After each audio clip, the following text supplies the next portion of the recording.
Good afternoon, everyone. So welcome to the CFPR seminar series.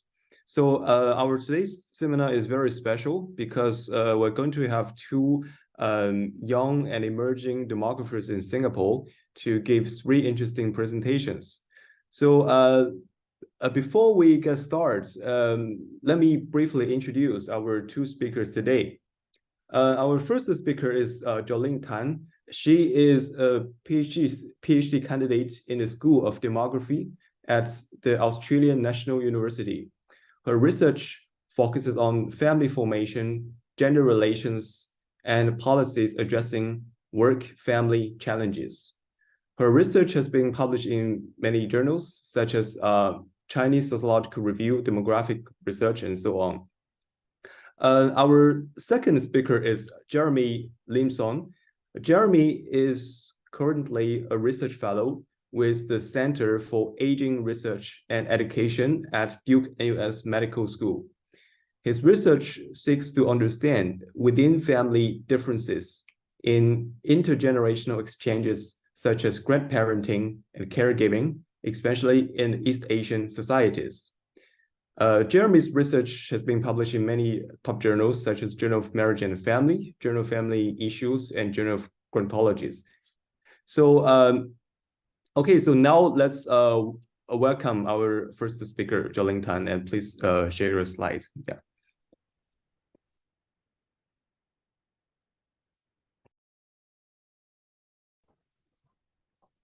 Hey, thanks so much for the introduction, and good afternoon, everyone. So I'm Jolene, a PhD candidate at the Australian National University School of Demography. And today I'll be presenting my work titled Heterogeneity Among the Never Married in a Low Fertility Context. So this study is part of my PhD thesis, supported by the Australian Government Research Training Programme Scholarship and the ANU School of Demography. I would also like to thank the Institute of Policy Studies for the data used in this study.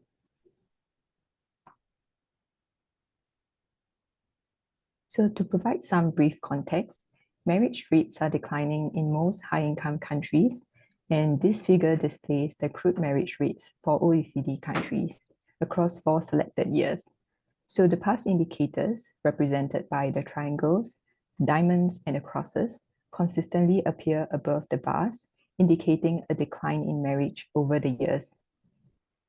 The age of first marriage has also risen across most OECD countries. The average age at which women marry in most countries is moving towards or above 30. A similar trend can also be observed for men, with the average age at first marriage reaching or surpassing 30. So similar to these OECD countries, Singapore has also witnessed a decline in marriage rates compared to 1970. The lowest marriage rates were recorded in 2020, possibly due to the pandemic, followed by a gradual recovery in 2021. So both men and women have consistently experienced an increase in their median age at first marriage over each decade. From 1980 to 2021, the median age for grooms rose from 26.7 to 30.5, and for brides, from 23.6 to 29.1. Births outside of marriage in Singapore remain relatively uncommon, with childbearing predominantly occurring within marriage. Therefore, the combined trend of an increasing age at first marriage and a decline in marriage may contribute to falling fertility rates. Looking at the distribution of marital status among men, we can see a decline in the percentage of married men aged 30 to 39 in 2021, the solid line, compared to 10 years ago in 2011, the dashed line. So this trend persists with a smaller gap in the 40 to 49 age group. But overall, there's a decrease in the percentage of married men and a corresponding increase in the percentage of single men. Likewise, for women, the percentage of married women aged 30 to 39 is lower in 2021 in the solid line compared to a decade ago in 2011. So compared to men, the gap appears more pronounced for women. Going to the proportion of singles among the resident population, we see that in 2021, around 84% of males and 71% of females aged 25 to 29 were single. For ages 30 to 34, 46% of males and 35% of females were single. So these percentages are higher compared to 2011 and previous years, suggesting that marriage may no longer be a universal norm. Importantly, the highest percentage of women who were single were in their peak reproductive ages of 25 to 29. So as mentioned earlier, given that only a small proportion of births occur outside of marriage in Singapore, the link between marriage and parenthood remains relatively strong. So this scenario offers an ideal context for studying the phenomenon of singlehood, as the absence of marriage may directly influence the country's overall fertility rate. The literature has shed light on several potential factors contributing to these trends. For instance, studies have uncovered a positive association between the average age at marriage and socioeconomic indicators. Other research suggests that societies such as South Korea, as disparities in the marriage market might have led to these lower marriage rates. While in Singapore, previous qualitative evidence suggests a potential rise in individualism and evolving attitudes towards family formation, which could influence marriage rates. While these studies offer valuable insights into marriage dynamics, focusing solely on the never married population as a whole might overshadow significant variations within this group. Examining different subtypes of never married individuals and their perceptions on marriage could provide deeper insights into shifts in marriage trends. So a recent study from 2021, for instance, demonstrates the utility of classifying the never married into 3 distinct singlehood pathways for understanding the rise in prevalence of lifelong singlehood in Japan. Taking a similar approach, this study employs a person-centered perspective to identify and understand variations within the never married population. Specifically, it aims to classify never married individuals into groups based on their responses to a wide range of family-related attitudinal questions. Subsequently, the links between these identified subgroups and their socio-demographic traits, as well as desires for marriage, are also examined. This study is conducted in the Singaporean context, a relatively understudied social setting with high non- and late marriage rates, similar to quite a few other low fertility societies in Asia. So this study used data from the Perceptions of Singles on Marriage and Having Children survey, which was conducted by the Institute of Policy Studies in 2012. The survey aimed to understand the perceptions and attitudes of never married Singaporean residents regarding marriage, family, and parenthood. A total of 2,000 never married Singapore citizens and permanent residents aged between 21 and 39 participated in the survey. The analysis excluded 20 respondents due to missing values, and the final sample comprised 1,980 respondents. A total of 26 attitudinal indicators were used to identify the subgroups among the never married. So the indicators were measured on a binary scale, and responses that were non-specific, such as don't know, were treated as missing values. To ensure consistency, negative items were reverse coded so that for each item, a higher percentage of agreement corresponds to more positive attitudes. This table provides a detailed list of the indicators. The survey questions can be categorized into 5 broad dimensions. So the first dimension focuses on marriage and family, and it includes both positive and negative measures. For instance, marriage provides a spouse with emotional stability as a positive indicator, and marriage incurs unnecessary responsibilities as a negative indicator. The second dimension asks respondents' view on the acceptability of cohabitation and premarital sex. And the third dimension relates to respondents' attitudes toward parenthood, including whether they view children as an unnecessary burden or as a source of support in old age.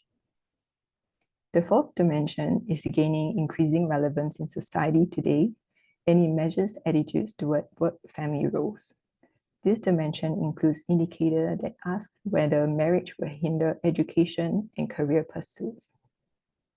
And the last dimension is also highly relevant and extensively discussed in the literature. It centers on gender roles, where half of the indicators represent traditional gender role attitudes, and the other half represent less traditional gender role attitudes. 5 sociodemographic factors were included in the analysis, including age, gender, relationship status, education, and ethnicity. The desire to marry was binary coded to distinguish between individuals with a clear desire and those without. Latent class analysis was used to identify unobserved latent subgroups of the never married. It assigns individuals to their most likely predicted group based on their conditional responses to 26 attitudinal indicators. A multinomial logistic regression was used to examine whether the probability of group membership varied by sociodemographic characteristics, and the never married subgroups were used to predict marriage desires as a distal outcome. So this table provides a summary of the 4 subgroups.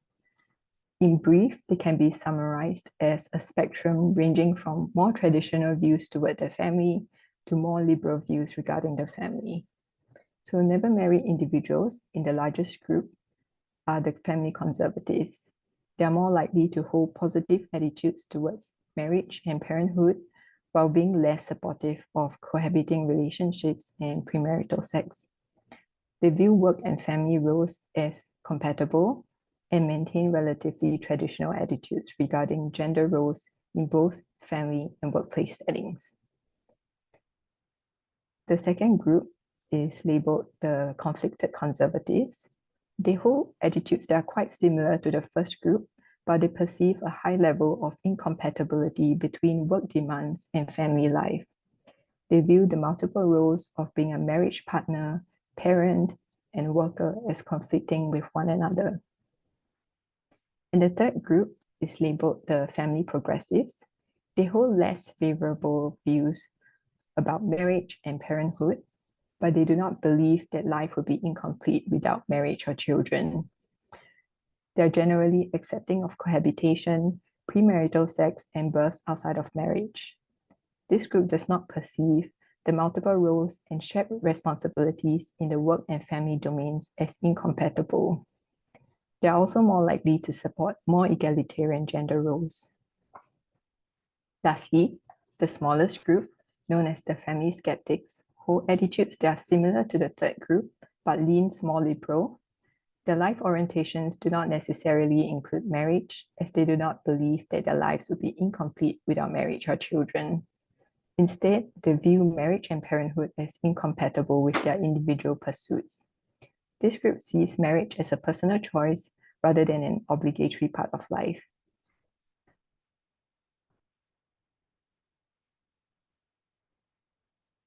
To further examine the association between group membership and relationship status, this figure shows the relative probabilities of being in different never married subgroups by respondents' relationship status. So compared to those who were not dating, the dotted line, those who were dating and those who were in a relationship had a 10% and 13% higher probability of being family conservatives. Those living with a partner or in a relationship had a lower probability of being family progressives or family skeptics than those who were not dating.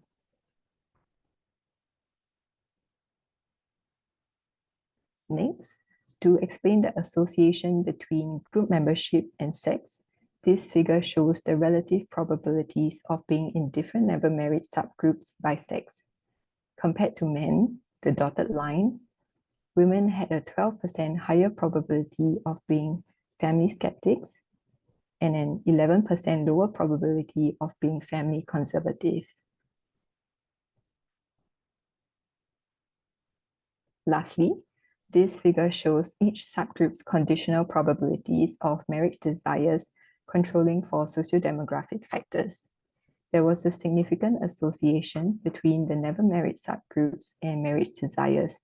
Specifically, family conservatives had the highest desire to marry, followed by conflicted conservatives, family progressives, family skeptics. So the emergence of a distinct gradient in marriage desires across the never married subgroups implies that subgroup variations may influence the desire to marry. So overall, the findings support previous literature, highlighting the significance of exploring diversity within the never married population. So this study demonstrates the variation of never married subgroups and how this variation is related to individual sociodemographic traits and marriage desires. And before discussing this slide, I just wanted to note that this survey was carried out in 2012, so there might be some changes since then. But based on this particular survey, a notable proportion of Singapore's single population seem to still adhere to relatively traditional views about family, marriage, and parenthood, expressing a strong preference for marriage. The second largest group shows some tension between the various roles that they need to manage, especially those related to work and family responsibilities. So despite the prevailing positive outlook towards marriage and parenthood, this group perceives marriage and raising children as potentially challenging to balance with work. This finding aligns with past research that highlights the existence of a strong desire to marry among Singaporeans. However, escalating work commitments pose challenges in finding potential life partners and balancing parenthood with career aspirations. As a result, this group may face a dilemma where the decision between career and marriage becomes crucial. Conversely, a small group referred to as the family skeptics aligns with facets of the second demographic transition theory, demonstrating resistance to conventional marriage norms while exhibiting a greater acceptance of cohabitation in non-marital sexual relationships. Within their perspective, marriage and parenthood are perceived as hindrances to individual pursuits that limit their independence and freedom. And family progressives share some parallels with family skeptics, albeit with a less extreme stance. While both groups hold comparable attitudes, the family progressives distinguish themselves by prioritizing family life over individual pursuits. So moving forward, it will be interesting to find out if these trends have changed a decade after the survey. Thank you so much for listening. Okay, thank you so much, Jolene, for this very interesting presentation. Yeah, so I think now we can welcome our second speaker. And so, by the way, if anyone has any questions, you can type your questions in the chat box, and we will address your question after the three presentations. Okay, so then let's welcome Jeremy for the second presentation. Okay, hi everyone, I'm Jeremy. Thanks, Jolene. Although I read this paper before, but it's still very nice to see it presented and a lot of things that I want to talk about, but we'll get to that later. So today I have a paper titled Too Close for Comfort, Impact of Pandemic Residential Environment on Women's Life Satisfaction and Spousal Relationships. And I want to acknowledge my co-author, Pauline, who has an equal contribution with me on this paper, and she's also the PI of this project. And I want to thank Pauline for giving me many opportunities during my PhD days to work on this set of data where we came up with many different angles of research. And lastly, we also have Nikita, who's a PhD student at LKY School on this paper. So, yeah, this is Singapore. We all know it, right? Because we live here. Singapore, one of the most densely populated countries in the world, and if you discount very small countries like Vatican City and Monaco, we are the most densely populated. And we also have a very interesting and unique housing mix. This also, majority, almost 80% of Singaporeans live in public housing, high-rise, designed by the government. And the remainder, a lot of them live in private condominiums, which are also high-rise. And only a very small number, 6%, live in landed properties. And this is very unique in the world. And it's very interesting to study how this kind of atmosphere, this kind of background interacts with natural or worldwide disasters such as the COVID-19 pandemic. So if you are here in Singapore, you know that in early 2020, we had a lockdown. We could not go out. Our children could not go to school. We were stuck at home. We had to balance work and family life in a very small space. And you also know that 2 years later, finally, we were free. There was no more safe distancing restrictions, and everyone was free to go to the workplace, to leave the home as often as they wanted. So what do we want to do in this paper is to study how this whole pandemic process, first the lockdown, and then subsequently, there were various different restrictions over 2 years. And then finally, the lifting of restrictions would have affected women's life satisfaction and spousal relationships in relation to the homes, the spaces that they were living in. And specifically, what was the role of residential crowding, which we define as the square meters per person in the house. So the total floor area of the house divided by the number of residents. And secondly, access to private green space. So as I showed earlier, there's a big difference between people who live in public housing, who have to access a public green space such as a park, and people who live in a condominium or in a landed property where they have access to a gated compound which has their own backyard or green space, which during the pandemic may have felt much safer for them. And lastly, intergenerational co-residence, which is very important in Asian context, living with not only children, but also grandparents, and how this could have potentially been more stressful during the lockdown when everyone had to stay at home and could not leave the house. So what does the literature say? Family resilience theory suggests that a crisis can disrupt the family functioning, but it can also provide opportunities for growth. And this played out in the literature we see from the pandemic, where some studies found that family relationships improved, but others found that they were negatively affected. But there is one seeming consensus that gender inequality in the household had worsened during the pandemic, with women taking on more responsibilities in terms of childcare, homeschooling the children, and so on. And in terms of residential crowding, it has been associated with COVID-19 mortality and mental health. So in this paper, we want to go a bit beyond that and look beyond the obvious, health outcomes of residential crowding, and see whether it also has an impact on family life. So for this study, we are using the data that Pauline collected on 440 married women. Originally, this was a fertility study before COVID. And then when COVID hit, we sent out follow-up surveys to try and find out about the impact of the pandemic. And finally, we have 4 waves which are used in this study, mostly around the same time every year in 2018, 2020, 2021, and 2022. And this would coincide with the different restrictions that were implemented. So our dependent variable that we're interested in is changes in life satisfaction, and secondly, spousal relationships. And the way the questionnaire is worded is to ask the women to compare these to before the lockdown. And we have 3 categories, which are improve, no change, and worsen. And the explanatory variables that we think can affect life satisfaction and spousal relationships are floor area per person, access to private green space, and co-residence with children and parents, including in-laws.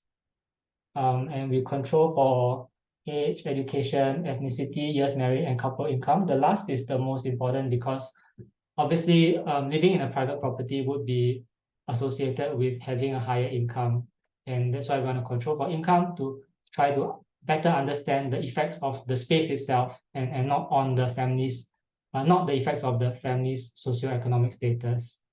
So we use a multinomial logic regression because the categories are improve, no change, and worsen, and we want to have the flexibility to test for different effects on improve and worsen. And because this was somewhat of a convenient study, the participants were recruited by Street Intercept. So we apply sampling weights to make it more representative. So here are our descriptive findings. So interestingly, more people said that their life satisfaction worsened during all the 3 years of the pandemic, almost 40%, whereas only 15% said that life satisfaction improved. But spousal relationship was the opposite story. More women said that the relationship with the husband improved, which is around 30 to 40%, whereas only 10% said that it worsened. So I think this is interesting in itself to discuss that the pandemic may have an overall negative effect on life satisfaction, but in terms of family relationships, there was some resilience that we see here. So for our regression results, we find quite a mixed bag of results, but in 2020, during the lockdown, we see that living in a more spacious home, as expected, was associated with a lower probability of worsened life satisfaction. So basically, living in a bigger home was better for life satisfaction, and that's what we expect. On the other hand, intergenerational co-residence with children and parents or parents-in-laws had a negative association, so with life satisfaction. But this did not hold up in the last year of the pandemic, in 2022, when living with children was positively associated with life satisfaction. And lastly, we found that in 2021, access to private green space was associated with improved life satisfaction. So there is kind of a mixed results here, and the sample size is not that big, so it's not totally consistent over the 3 years. But overall, what we see is that living in a more spacious home has a positive effect. Having access to green space also has a positive effect, but intergenerational co-residence is more of a mixed bag of effects. It can be stressful and it also can be rewarding. So these are the results for spousal relationships. And floor area per person was not associated with changes in spousal relationships in any of the waves. Again, living with children and living with parents had some negative relationship with spousal relationships, and having access to private green space was beneficial for spousal relationships both at the beginning and the end of the pandemic. So again, same story here. Green space is good, intergenerational co-residence is challenging. So I'm going to discuss the 3 factors one by one. So we have residential crowding, intergenerational living, and green spaces. So first, with regard to residential crowding, we found that the lockdown restrictions could worsen life satisfaction for women in more crowded homes. Of course, we acknowledge that there's no counterfactual. We can't really compare with what if there was no pandemic. But what we observe is that life satisfaction worsened for most women, and it worsened more for those in more crowded homes. So this matches a lot of the research out there, which is saying that COVID had an effect on inequality, in the sense that people who were poorer, of lower socioeconomic status, did more poorly during the pandemic. And this will be a issue of concern because there's a COVID-19 gap in a way. So in a way, it mirrors the SG Leaps findings that have been coming out of CFPR, that children from lower income families were also more affected in their learning by the pandemic. So what are the potential solutions?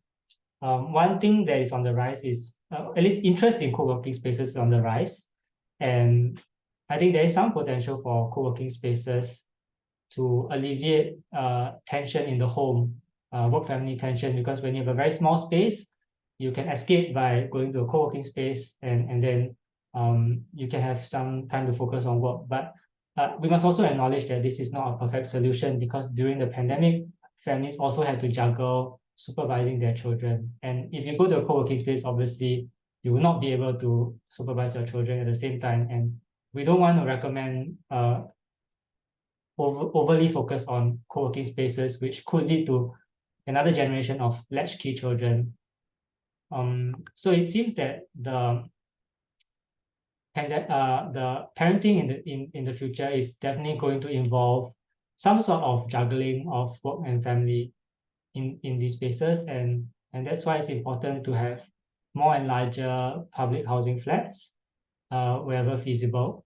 So if you've been following the housing policy scene in Singapore, actually flats have been getting smaller and smaller. So for the past 10 to 15 years, HDB has offered very few 5-room flats in the central areas. Most of the large flats have been offered in the more remote areas. And also, all the 4-room flats are not designed equal. In the past, 4-room flats could have been as large as 105 square meters. Now they are 89 or 91 square meters. So there is some shrinkage here. And I think while during an ordinary season, this could be a decent living space, but during a crisis like a pandemic, there is less flexibility for these spaces to be converted for working from home and other necessary arrangements. Wherever this is not possible due to space restraints in Singapore, which is a very small country, then I think we should look into more innovative space-saving features. This is one area where Hong Kong is far ahead of Singapore. I'm not sure if there's been any study on whether innovation in Singapore is stifled because of the public housing system, which is very standardized, and there are a whole list of rules about modifications to HDB flats, which may make it difficult for people to kind of try out different ways of using a crowded space. So I think this is one area which should be looked into further. Secondly, I want to talk about intergenerational living, which from our results and also from the literature and from common sense, we can tell is stressful. Residential crowding, it's a valid question whether it's going to be an obstacle to be having more children when our country has such a low fertility rate. Specifically, there has been a scheme for some time called the 3-generation flats, which is basically a flat that is supposed to be large enough for 3 generations to live under one roof. However, these flats have not been very popular. So it could be related to the findings of this paper that living with parents together is actually very stressful, and more Singaporeans may aspire to live close enough so that we can have exchanges in terms of grandparenting, caregiving, but not exactly in the same flat. And this is where the multi-generational priority scheme may be more promising in the sense that it rewards families who live close by within 2 kilometers or 4 kilometers and so on. So that brings us to another issue, which is that most of the new public housing in Singapore, the BTOs, are actually offered in non-mature estates. And most elderly parents are living in mature estates. So how can we, overcome this mismatch in location so that families can live close together? So one potential scheme that we are watching is the community care apartments, which is a kind of like an assisted living concept where when you pay for the flat, you also pay for the services of a medical or social worker who will service these flats. And I think there is some potential for these apartments to be offered close by to new BTOs for young families so that they can stay in close proximity to their parents. Last comment for intergenerational living would be that during the lockdown itself, we were not allowed to visit other households, and this severely impacted households who depend on visiting for grandparenting and caregiving exchanges. So parents are working, so we send our children to the grandparents' house in the day, and then we work, and then we pick them up at night, for example. And this was not possible during the pandemic, and this could have a very negative impact on work-family life, especially for those families who cannot afford a domestic helper and so on. So I think it's worth looking into whether these kind of rules can be relaxed in a future national emergency, and what kind of consequences this relaxation would have on the spread of the virus and so on. So that brings me to the last slide, which is on green spaces. So as you can see, I have put my background as the NUS UTown green space, which is very important for our mental health. So what our results show is that consistently green space was important for both life satisfaction and spousal relationships throughout the pandemic. Obviously, there's a huge literature on how green space helps you to de-stress. It's good for your mental health. So again, it comes back to inequality, because firstly, the private houses, whether they are condominiums or landed property, already have enclosed green space within their grounds. And secondly, there has been a study that shows that wealthier Singaporean neighborhoods have better access to parks, public parks. So there is a new Singapore Green Plan being implemented over the next 10 years or so. And I'm sure that the government has taken this to account, but I want to reiterate that our studies supports the inclusion of low-income households in this target to build new parks, to ensure that as far as possible, every Singaporean, even whether regardless of income level, should have a park nearby that they can visit to cool off during the pandemic, or even in the ordinary life. So that's the end, and I want to mention that it just was a big coincidence that this paper was accepted yesterday to housing studies, so you can expect to see it online in a few weeks. Thank you for having us. And Okay, yeah. Okay, thank you, Jeremy, and for this very interesting study, and congratulations for the publication. Okay, so now let's so next is our third paper, and it's a paper by both Jeremy and Jolene, and yeah.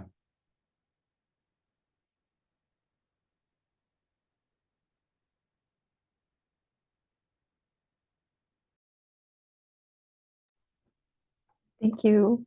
And hi, everyone. I'm back again.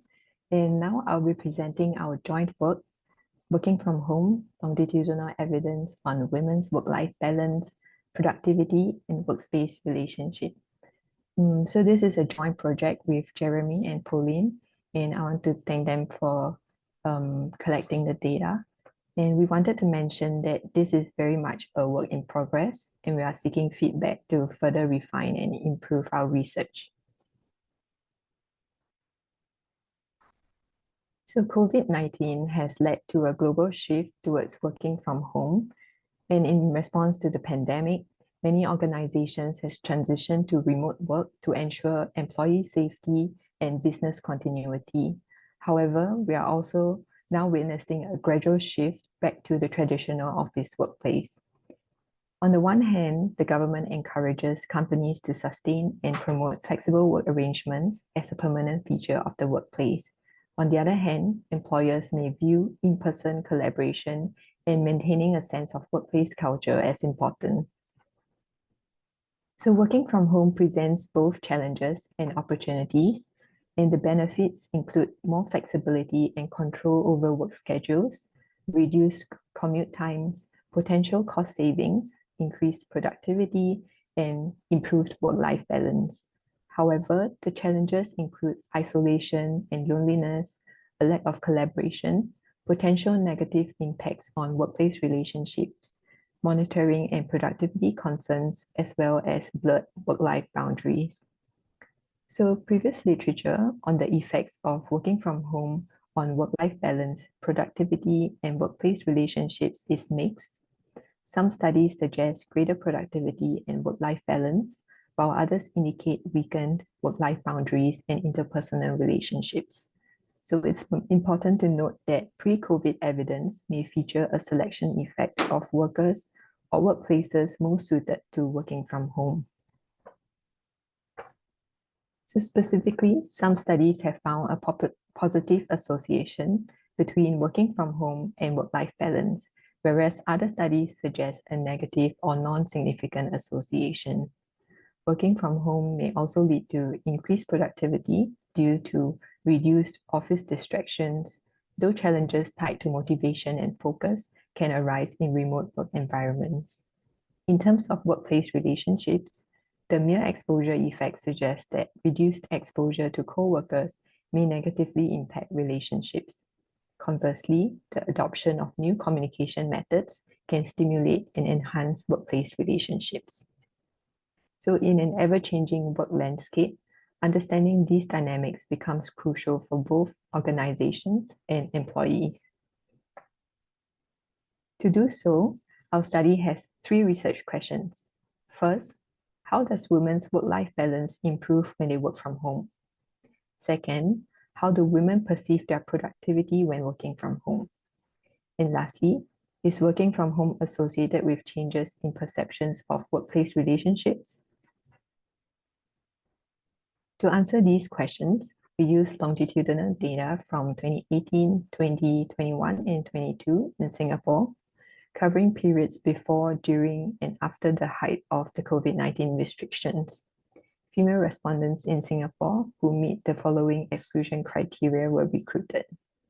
After exclusions, the final sample includes 1,517 person-wave observations from 383 unique respondents. These are the 3 key outcomes. First, how much has work-life balance changed compared to before the circuit breaker? Second, how did job productivity change? And third, how has the relationship with colleagues changed? The answers are self-reported on a 5-point scale. Descriptively, we can see that women's work-life balance and productivity worsened in May 2020 before improving. There doesn't appear to be much change in the relationship with colleagues, but there appears to be a slight worsening over time.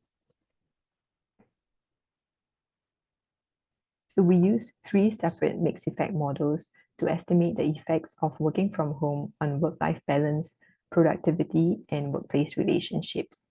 The independent variable is women's work from home status, a binary indicator.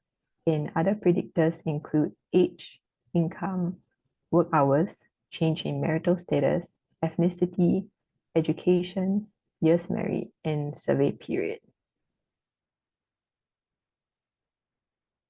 Our preliminary findings show that working from home was significantly associated with better work-life balance and productivity compared to not working from home.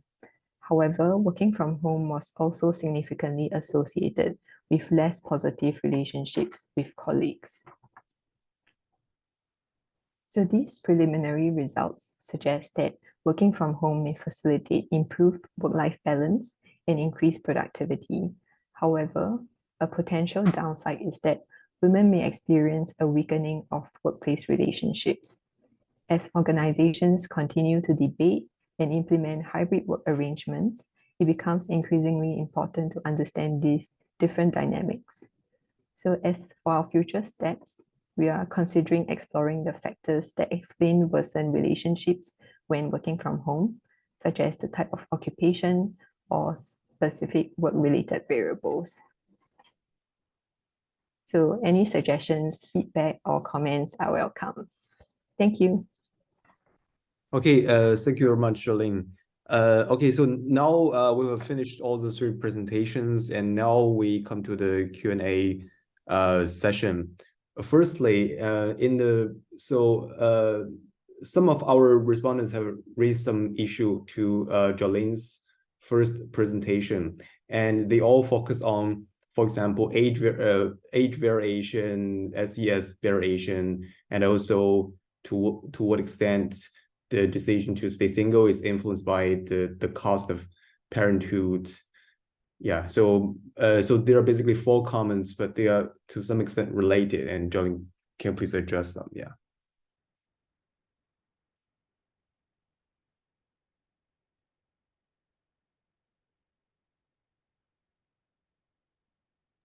So these are the descriptive characteristics of the different never married subgroups. So in general, the average age for those in the family conservatives and conflicted conservatives is they are actually younger compared to the progressives and the skeptics. So this is significant. And I guess there are two ways of looking at this. So the first way is that, as with the literature, people tend to revise their expectations and their marriage desires downwards as they age when it becomes less attainable to them. So we might be witnessing this revision of their family formation attitudes. And also secondly, because this is a cross-sectional survey, so the respondents recruited were aged 21 to 39. And so those who were married earlier would be more conservative. And when we capture those in their 30s, they might be more skeptical towards marriage. So I guess that's the difference that we see in terms of age. Yeah. And for socioeconomic difference, the indicator that I used was university education. So there's a slight difference. So those who were more progressive and skeptical had a degree, but this association was not significant. Yeah, so I hope that addresses the first two questions regarding the descriptive characteristics. Let me look at that. Yeah, so the so the third question is about what is the relationship between the cost of parenthood, such as demands for parents or investment in children's education, quality of time. To what extent does parenthood play a role in staying single? Yeah, so I think this is actually an increasingly important point. Thank you for raising this. I guess the high stress, the economic strain, and the cultural norms in Singapore would have increased the expectations when people enter into marriage. Is not just to have a marriage partner, but also thinking about the long term in terms of parenthood and raising a child. So I guess this is an important aspect of it. And yeah, not much has been done to look at this long-term perspective. And I think that would be important to look at in the future. Yes, yeah. So the fourth question is about some potential relationship between the singlehood typology and subjective well-being, such as life satisfaction. Oh yes, that's also a really good question. And I have not looked at how this singlehood typology is linked to subjective well-being, such as life satisfaction or sense of security. But this would be an important area for research, because although the structure of these subgroups may remain relatively similar over time, but the group prevalence may be different. So I guess we'll be more aware about involuntary singlehood and their well-being in terms of policies for unmarried singles with regard to, for instance, housing and how this affects their well-being. Yeah. Okay, yeah, thank you. Yeah, so any other questions for the rest of the two papers? Okay, so then, okay, please if go. you don't mind, before there are more questions coming, I just wanted to jump in on Mu Zheng's question, which was quite interesting, that there's some conflict between the demands of work and the demands of childbearing, and how do people think about this? And I think if there's any future study on this, you have to account for the availability of migrant domestic workers in Singapore, and how can that help people to resolve this family conflict if they are willing to have that kind of lifestyle of employing a MDW in their home. Thanks. Yes, yeah, thank you very much. Your point is also related to your third paper, yeah. So because there are already a lot of questions for the first paper, and then then I like to ask one question for the second paper. So it's very interesting paper, and I wonder, is it possible to compare the effective size of residential crowding with some other socioeconomic variables? For example, there has been a lot of studies focusing on the negative effect of, for example, unemployment and work-life conflict on life satisfaction. So I'm wondering how large is the effective size of residential crowding compared with other effects. So this would hold a lot of policy implications. Right. Yeah. So in this study, we don't have a lot of unemployment data, and it's hard to tell which unemployment is due to COVID and due to other factors. So that's why we control for income. But it's definitely an interesting question, and I think I will go back to the data and look at it and see what we can do. Yes. Yeah, I think effect size is very important as well to know how important is residential crowding compared to other factors. Yes, yeah, I think that'll be a very interesting issue to look at. I mean, even if you don't have a lot of variables on unemployment, maybe you can also, for example, compare the effective size with presence of children or some very basic variables. And if we can demonstrate that residential crowding really has a much larger effect than many other variables, then these would really hold very important policy implications. Yeah. Thank you. It's a good question. Yes, I will look into that. Yeah. And any other questions for the third paper?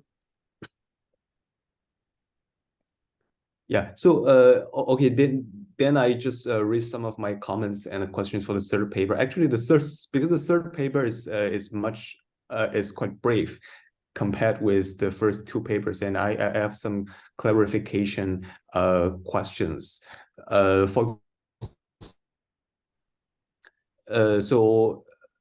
So you mentioned that you measure productivity based on subjective questions and also the relationship between colleagues. So can you provide a little bit more information of the measurement of the specific variables? And also, given that it is a longitudinal data set, I think it has multiple waves. And so I'm wondering, is it possible to use fixed effects models to look at how changes in working from home related to changes in their self-reported productivity and work-life balance?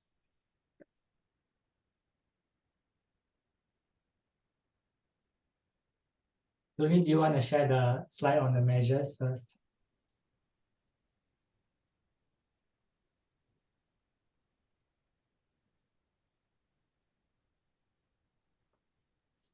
Okay, yeah.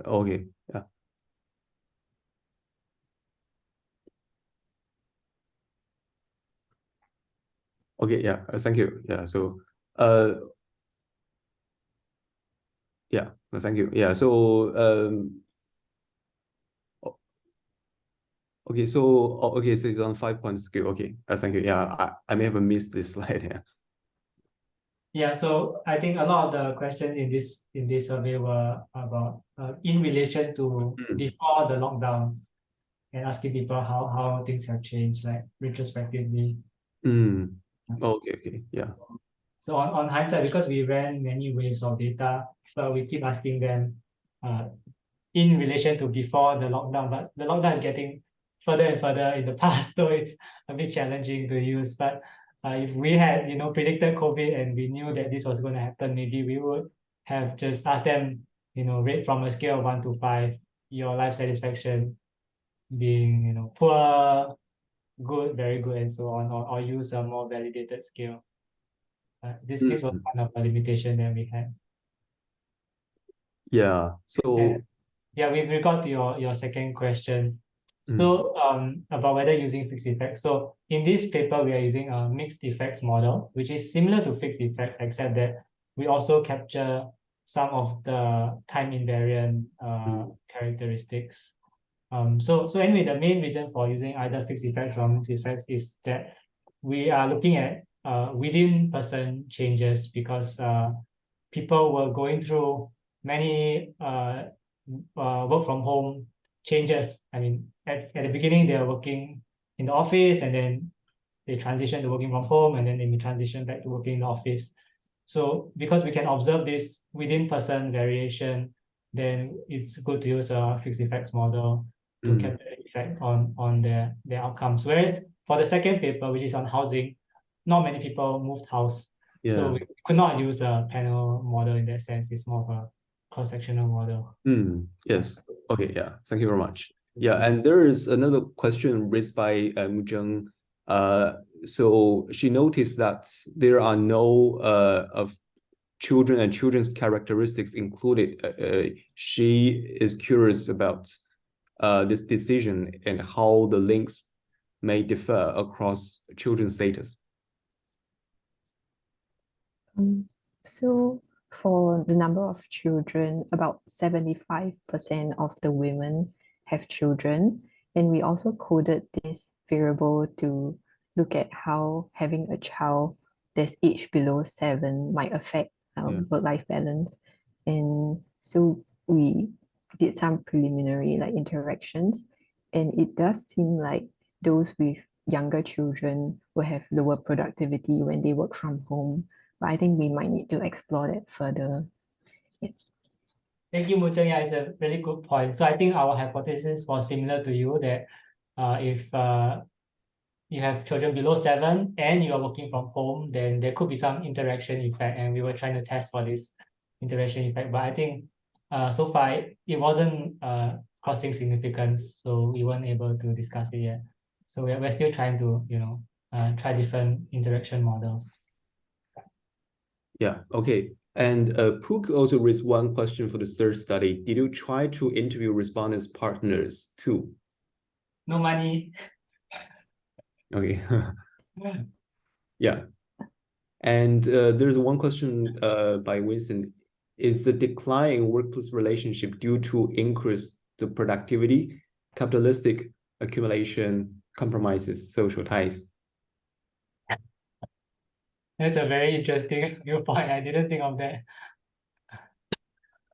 Yeah, so I think one issue related to Winston's question is related to the issue of prevailing overwork norm, ideal worker norm, and which essentially contradicts with flexible working arrangement. So I'm not sure whether you have some variables such as the job demand from managers or from workplace, and because you focus on the issues of work family challenges, and you have some family side, for example, number of children, and it would be great that if you can include some variables from the workplace side, such as work demand. So we did capture the type of occupation, like clerical, engineer, and so on. But yeah, unfortunately, we don't have detailed data on the work demands, work hours, and so on. But yeah, I think it's very interesting because I think anecdotally, when we go to office, we chit chat with our friends, we have very vibrant office relationship, but that does come at the expense of productivity in some cases. So I think it's very interesting to look at this, and I think so this paper is still a work in progress, and we're still trying different models. And I think one angle that Pauline was very keen on is how do we explain workplace relationships? What is the mechanism that affects workplace relationships? And perhaps one potential mechanism is actually productivity, strangely enough, because ideally, in the ideal case, I mean, they are complementary, that you can be both productive and have good relationships. But in practice, it depends on the culture of the workplace. So I think that brings me to another thought, which is not just whether work from home is good or bad, but what is the optimal blend of work from home and work from office. And if those of us who are working in NUS, we know that there has been many changes from 2 days a week, 3 days now, 4 days a week. So it's very clear that there is some thinking behind the scenes, and that there is some optimum that they are trying to achieve, because we are not going back to 5 days a week straight away. So I think there's further room for investigation here as to how often do we need to meet our colleagues to maintain those relationships, and how often do we need to be isolated in order to maintain productivity. Do you have any other thoughts? Yeah, thank you so much. Yeah, I think they all are very interesting question and can be your future research directions. All are very interesting and of great importance. And you can not only look at how much contact is needed from the employee side, but also maybe from employer side, and maybe they have very different views in terms of the optimal amount of time working from home or in the office. So there are lots of very interesting potential topics. Okay, so any other questions from our audience? Okay, then if no questions, so the time is already 1:05, and so thank you again for our two speakers for giving three very interesting, excellent presentations, and we all have learned a lot from your presentations. And also thank you everyone for attending for the CFPR seminars, and please pay attention to our future events. Thank you for inviting us. Thank you. Yeah, thanks so much. Okay, thank you, and have a nice weekend. Yeah, bye-bye. Enjoy your lunch, everyone. Bye-bye.